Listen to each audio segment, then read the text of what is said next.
Alamin na natin ang presyo ng mga pangunahing bilihin, partikular po dyan sa Suki Market sa Dapitan sa Maynila. Hatid sa atin ni Bien Manalo. Rise and shine, Bien. Rise and Shine Pilipinas, Rise and Shine Dayan. Alamin na natin ang update sa presyo ng ilang pangunahing bilihin dito sa Suki Market sa Dapitan sa Manila. Maagang nagtungo ang mga mamimili sa Suki Market dito sa Dapitan, Manila para mamalengke.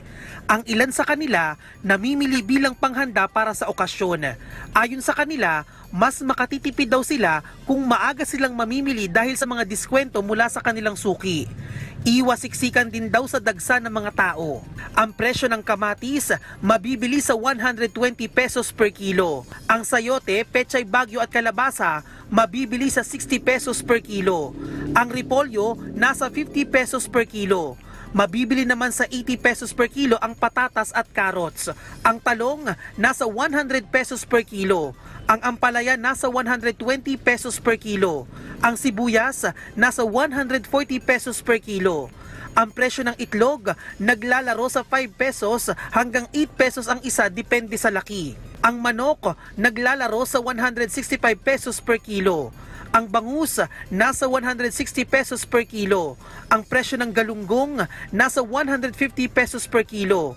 Ang tilapia nasa 140 pesos per kilo. Ang dalagang bukid nasa 200 pesos per kilo. Ang pampano nasa 420 pesos per kilo.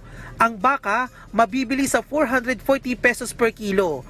Ang presyo naman ng baboy nagre-range sa 280 pesos hanggang 380 pesos per kilo.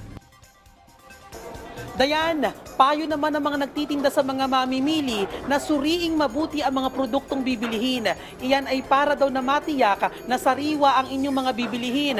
At sabi nila, huwag din daw mahiyang humingi ng diskwento sa inyong mga suki para mas makatipid. At yan muna ang update. Balik sa iyo, Dayan. Maraming salamat, Bien Manalo.